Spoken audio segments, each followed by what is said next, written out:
Ya conoces esa sensación. La manera en que un mensaje sin respuesta puede reorganizar todo tu día.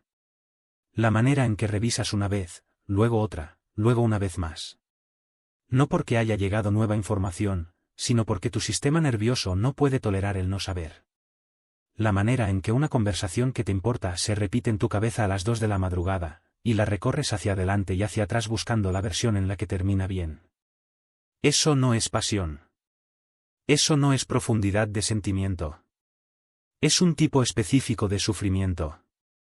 Y tiene un nombre específico. Hay una línea en la Ética de Spinoza que la mayoría de las personas nunca ha encontrado, escondida en el prefacio de la cuarta parte, expresada con la precisión de una demostración matemática. Llamo servidumbre a la impotencia humana para gobernar y refrenar los afectos. Pues el hombre sometido a los afectos no es dueño de sí mismo, sino que está bajo el poder de la fortuna, hasta el punto de que con frecuencia se ve forzado a seguir lo peor, aunque vea lo mejor ante él.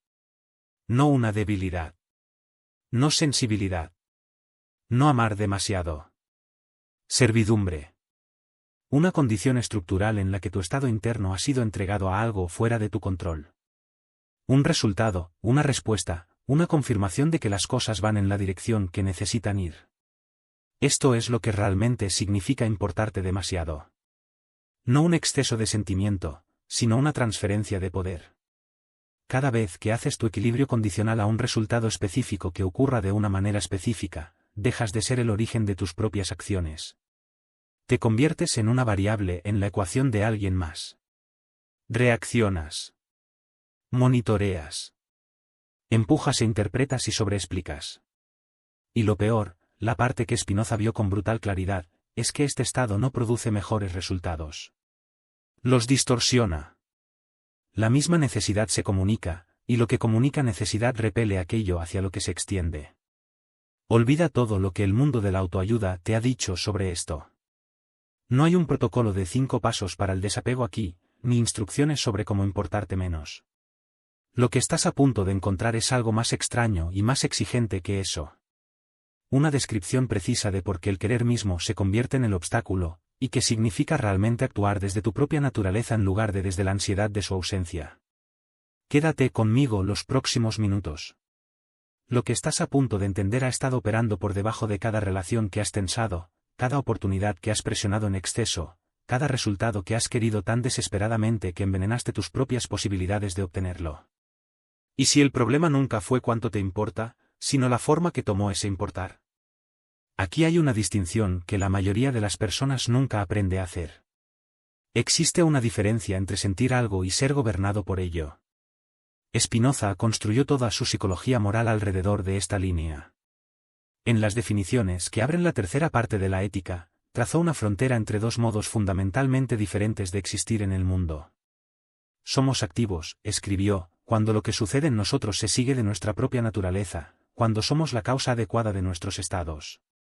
Somos pasivos cuando lo que sucede en nosotros es producido por fuerzas externas, fuerzas de las que somos solo una causa parcial. Y las consecuencias emocionales de estos dos modos son categóricamente diferentes. Las acciones de la mente, escribió Spinoza, surgen solo de ideas adecuadas. Las pasiones dependen solo de las inadecuadas. ¿Qué significa esto en el lenguaje de un martes por la tarde? Significa que hay una versión particular del querer, específica, reconocible y casi universalmente confundida con intensidad, en la que ya no eres la fuente de lo que haces. Eres el efecto. Alguien no responde de la manera que necesitas, y las próximas 4 horas de tu pensamiento ya no son tuyas. Un proyecto que te importa encuentra resistencia, y de repente cada decisión que tomas pasa por el filtro de esa resistencia en lugar de por tu propio juicio. Sigues moviéndote, sigues actuando, sigues produciendo resultados, pero el origen no eres tú. Es la brecha entre lo que es y lo que necesitas que sea verdad. Esto es lo que Spinoza llamó una pasión pasiva, un estado emocional en el que los eventos externos han asumido el control de tu condición interna. Y lo crítico a entender es que el sufrimiento que esto produce no es incidental. Es estructural. Quando tu equilibrio depende de un resultado específico, cada país de información entrant se convierte en una evaluación de amenazas. Y no estás leyendo la realidad. La estás interrogando. Estás buscando señales. Y en el momento en que estás buscando señales, ya has perdido el acceso a la percepción clara que las buenas decisiones requieren. Observa el momento específico en que esto te sucede. No liga como drama. Liga como un sutil apretamiento, un estrecamiento de la atención hacia una cosa, una persona, un resultado. Lo notarás en tu cuerpo antes de que tu mente lo nombre. Una especie de contención, como si la respiración estuviera esperando permiso para completarse. Ese momento, ahí mismo, y es el momento en que has cruzado de activo a pasivo.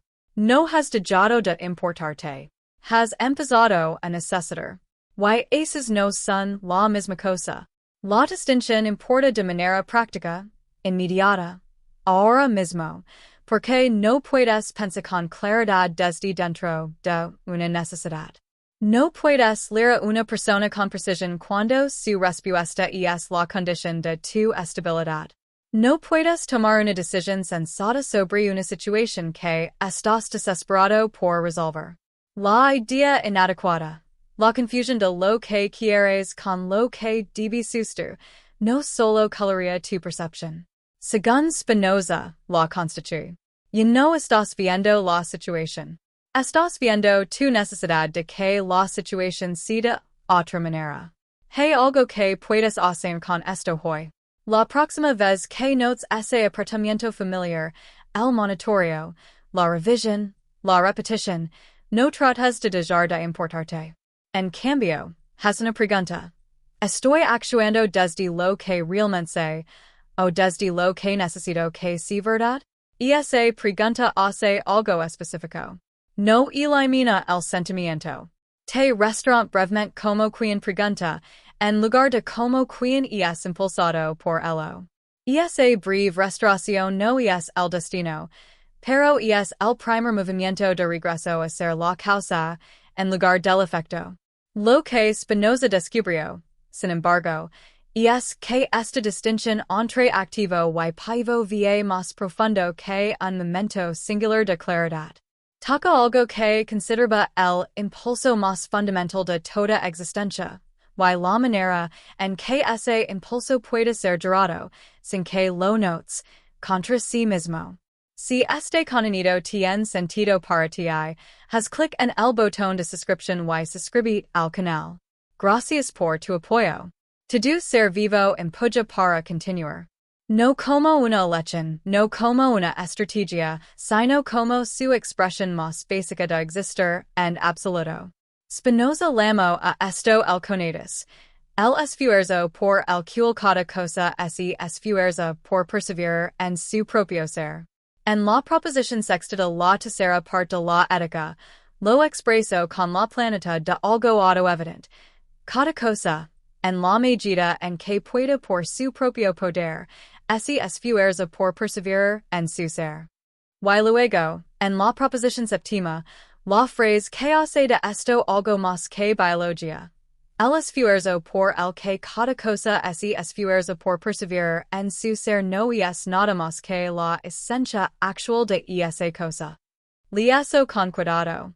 El conatus no es algo que tienes. Es lo que eres. Tu impulso de persistir, de actuar, de expandir tu capacidad de existir.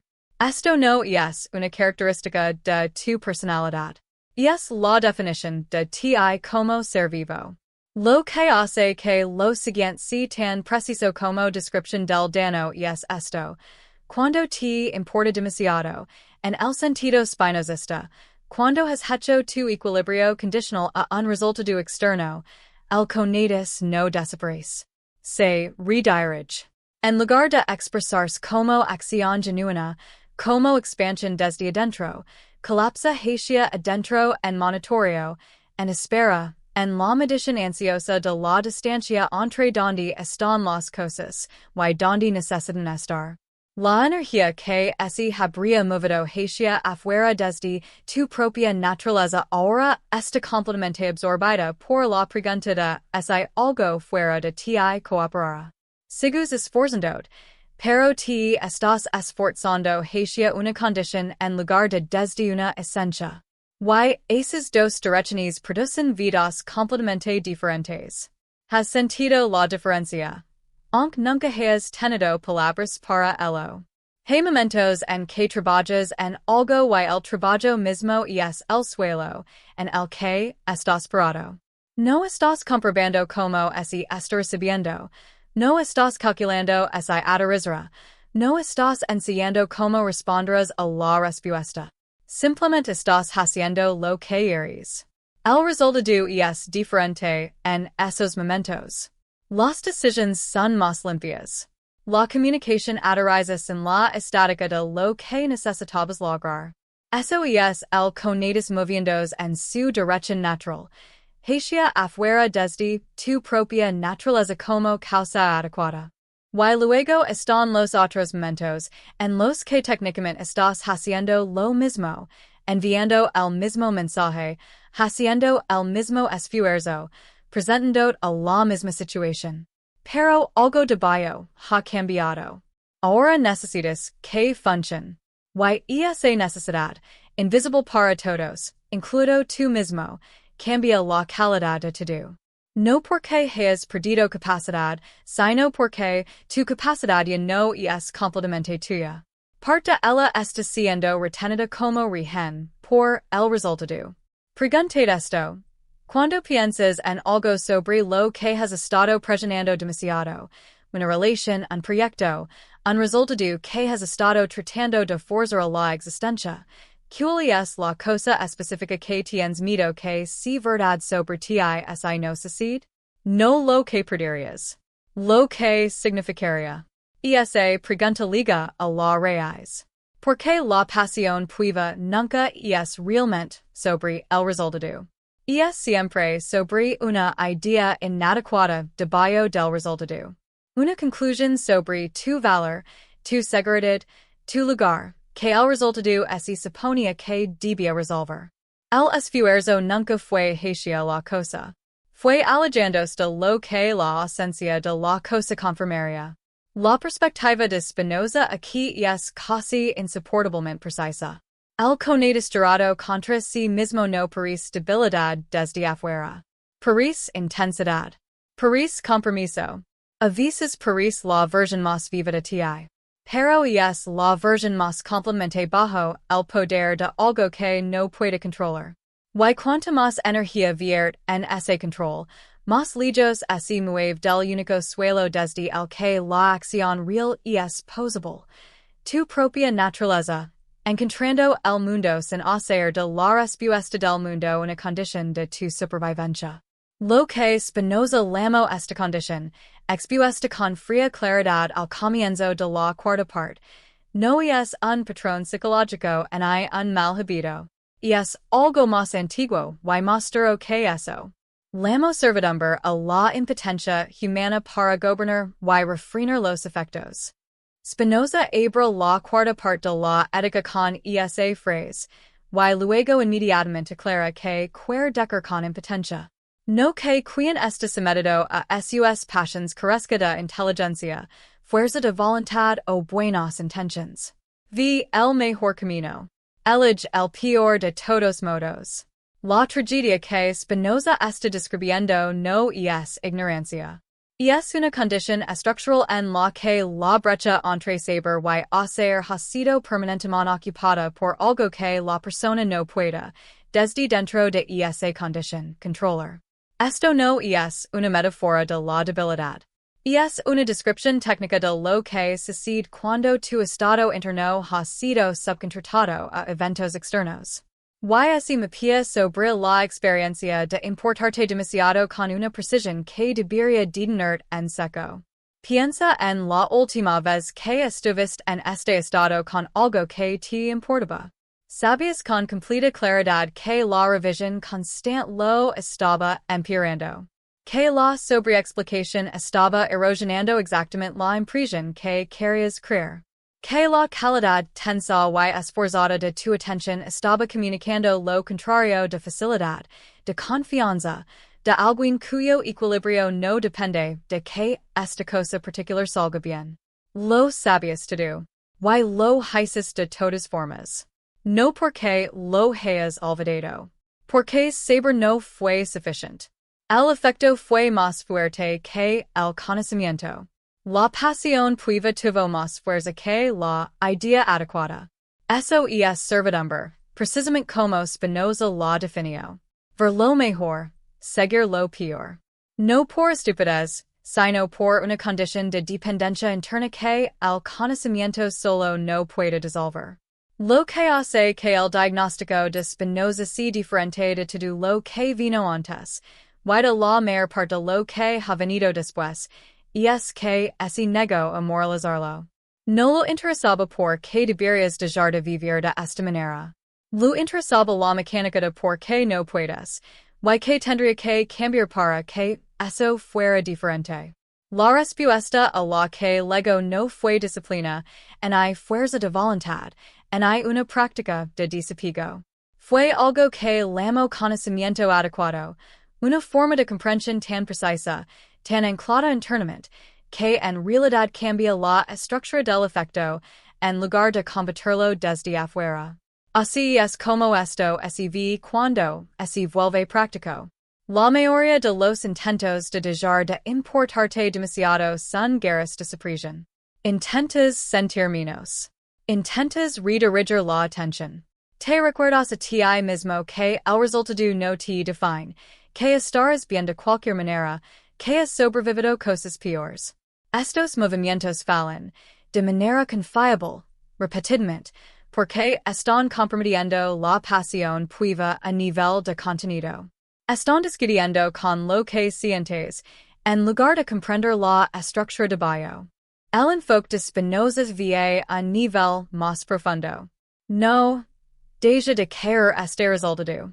Sino, comprende precisamente que parte de tu equilibrio interno has hecho contingent a este resultado y por qué. Hay una práctica específica dentro de esto. Cuando notes que estás en el estado paivo, monitoreando, necesitando, sobreinvertido en un resultado, identifica la condición, no el resultado en sí, sino la condición interna que el resultado se suponía que debía asegurar. Dídelo claramente a ti mismo sin suavizarlo. Si esto no sucede, habrá confirmado que. Y termina la frase honestamente. La mayoría de las personas no puede terminarla porque terminarla requiere nombrar algo alrededor de lo que han estado organizando su comportamiento para no tener que nombrar. Pero en el momento en que lo nombras, en el momento en que la pasión pueva se convierte en objeto de percepción clara, en lugar de motor invisible que impulsa tus acciones, algo comienza a cambiar.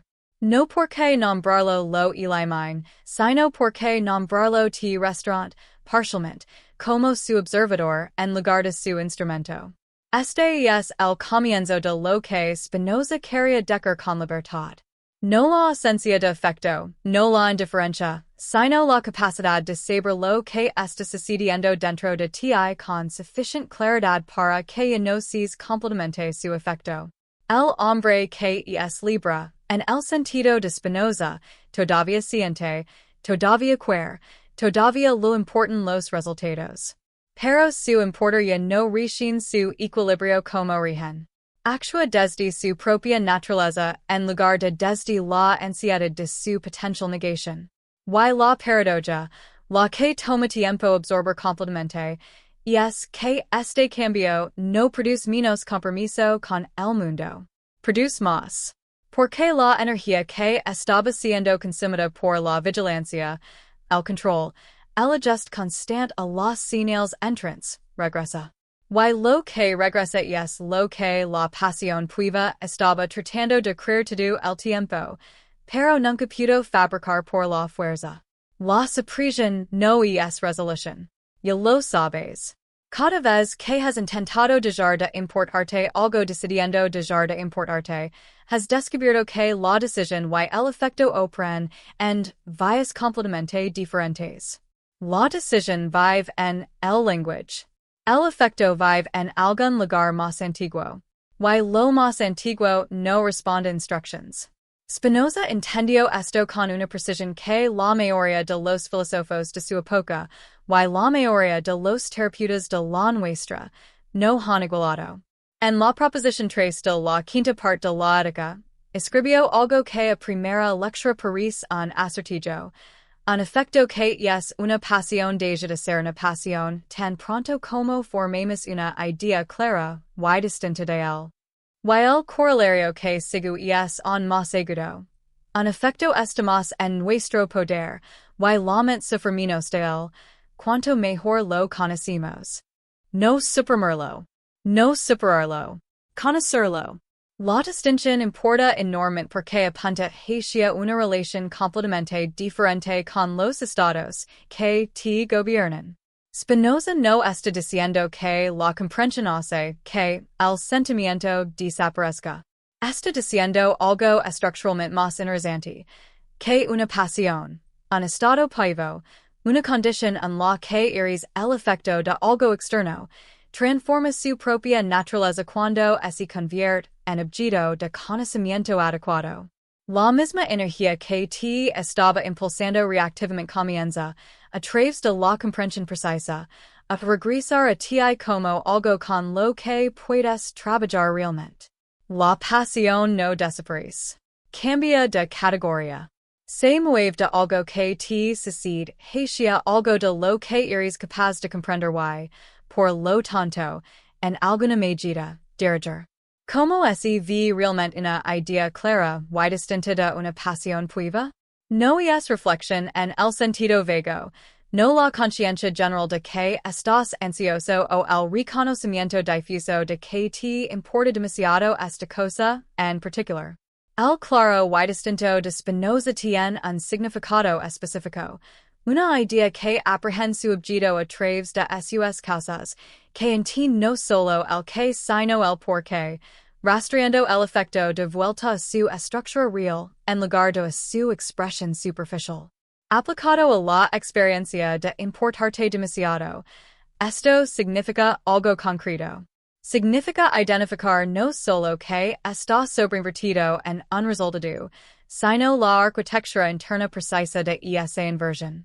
Lo que el resultado representa, que condición anterior está tratando de resolver, cuál es la forma específica del mito de bio de él. La mayoría de las personas, cuando intentan examinar su propio carácter ansioso, se detienen en la primera capa. Quiero que esto funcione. Ese no es una idea clara y distinta. Ese es la superficie. Un nivel más abajo. Quiero que esto funcione porque, si no, algo se confirmará sobre mí que no puedo tolerar. Más cerca. Pero no lo suficientemente preciso como para producir el cambio que Spinoza está describiendo. La idea clara y distinta requiere que vayas hasta el fondo. Que nombres sin suavizarlo la creencia específica que el resultado fue reclutado para refutar. La versión específica de ti mismo de la que estás siendo. La frase específica que has estado organizando tu comportamiento para evitar que sea verdad. Cuando legues ahi, y sabras cuando legues ahi porque algo en el cuerpo se elabora levemente, de la misma manera que un músculo se descontrae cuando finalmente presionas directamente sobre el nudo, en lugar del área circundante. Algo cambia. No dramáticamente. No instantáneamente. Pero la pasión puede pierde parte de su opacidad. Se vuelve visible para ti. Y lo que es visible para ti no está completamente en control de ti. Intenta esto ahora con algo específico. Piensa en la situación de tu vida donde más obviamente estás importando demasiado. Aquella donde revisas, monitoreas, sobreexplicas o aguantas la respiración esperando una señal. No tratas de sentir menos sobre ello. En cambio, preguntate, ¿cuál es la peor cosa que confirmaría que este resultado no salga a mi favor? No lo que sucedería externamente. Lo que se confirmaría internamente. Termina esa frase con la respuesta real, no la versión diplomática. Siéntate con ella durante 30 segundos sin discutir con ella, y tranquilizar contra ella. Ese momento de mirada sin defensas es el comienzo de la idea clara y distinta. Ese es el primer movimiento, depois activo. No porque hayas resuelto algo, sino porque has dejado de ser gobernado por algo que no podías ver. La perspectiva de Spinoza aquí converge con algo que los practicantes de cada tradición psicológica seria han redescubierto de manera independiente, que el efecto que se examina con genuina precisión pierde fuerza. Mientras que el efecto que se suprime, evita o comete, la gana. La pasión puiva se alimenta de opacidad. Vive en el espacio entre lo que estás sintiendo y lo que estás dispuesto a saber sobre lo que estás sintiendo. En el momento en que ese espacio colapsa, en el momento en que el efecto se vuelve completamente visible, completamente nombrado, sostenido en una idea clara y distinta, comienza, lenta y irreversiblemente, a cambiar. Este no es el final del trabajo.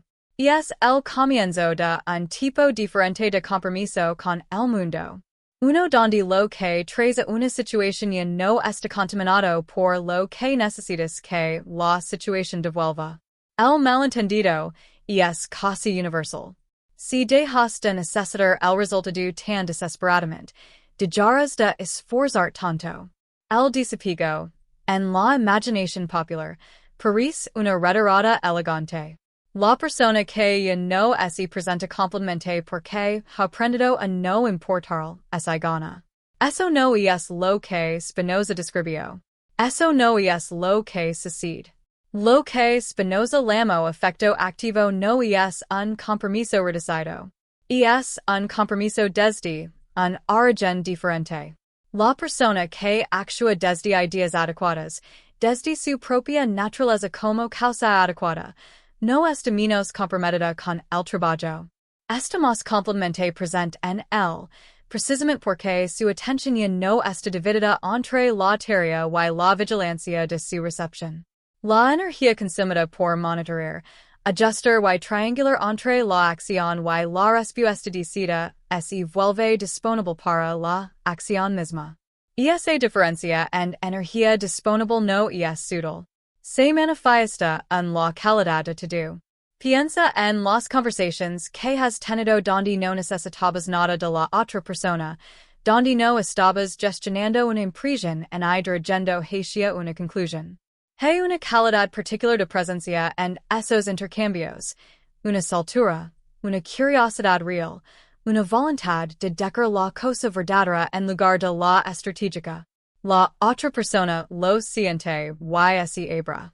No porque hayas actuado la confiabilidad, sino porque la ausencia de necesidad crea una amplitud que hizo posible el contacto genuino. Eso es efecto activo. Eso es lo que Spinoza quería dejar con actuar desde tu propia naturaleza.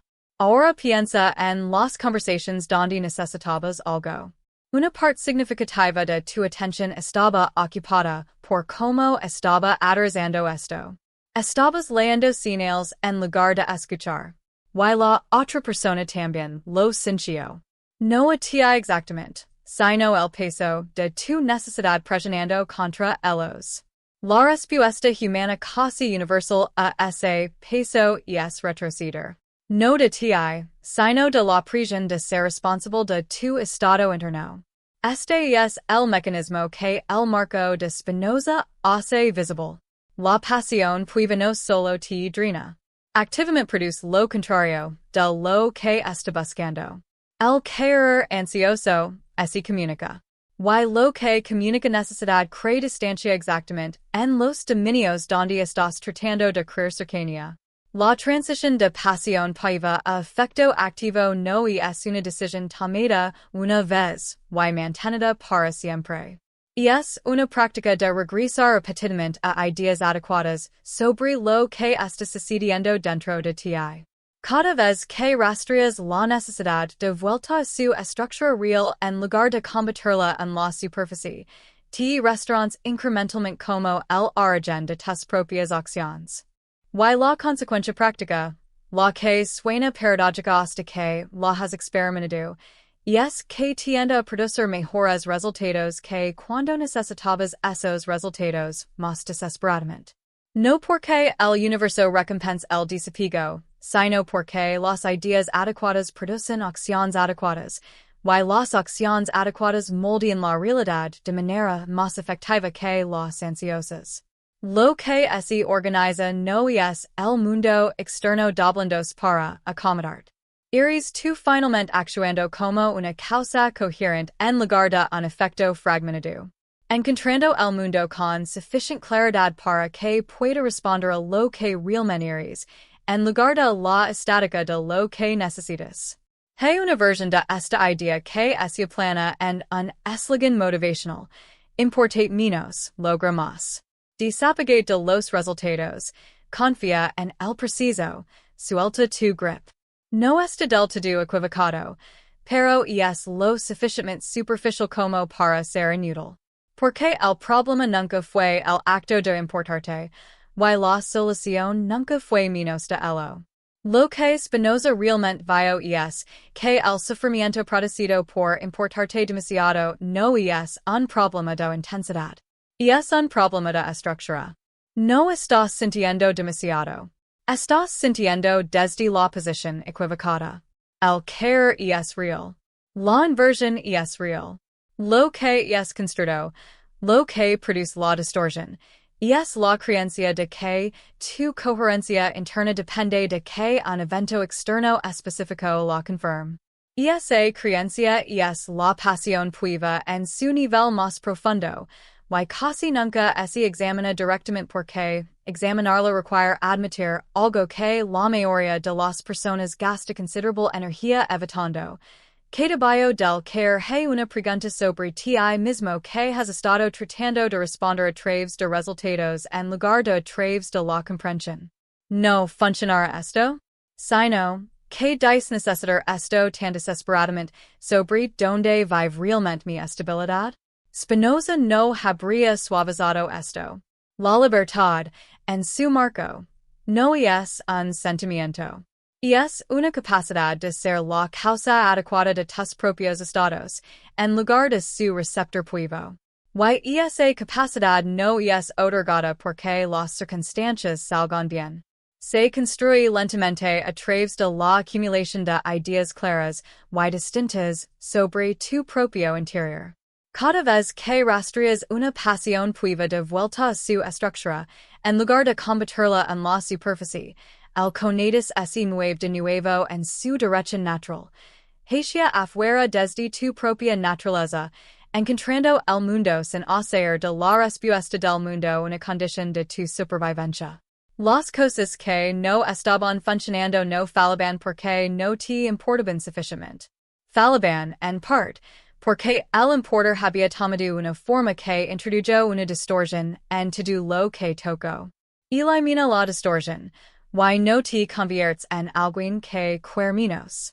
Te conviertes en alguien cuyo querer no interfiere con su capacidad de actuar. Esto es lo que Spinoza quería decir con beatitud. No el alivio de obtener lo que querías, sino algo más tranquilo. El estado de una mente que se comprende a sí misma con suficient claridad como para actuar desde su propia naturaleza. No liga como un evento. Liga como un cambio gradual en el lugar donde estás parado cuando te comprometes con el mundo. Seguirás queriendo cosas. Seguirá importando si suceden. Pero la próxima vez que notes el apretamiento, el monitoreo, la respiración contenida, el computo ansioso de señales, tendrás algo que Spinoza pasó su vida tratando de dar a la gente. No una técnica para sentir menos, sino una descripción precisa de lo que está realmente sucediendo. Y porque comprenderlo es lo único que alguna vez ha movido a alguien de la servidumbre hacia algo que merece llamarse libre.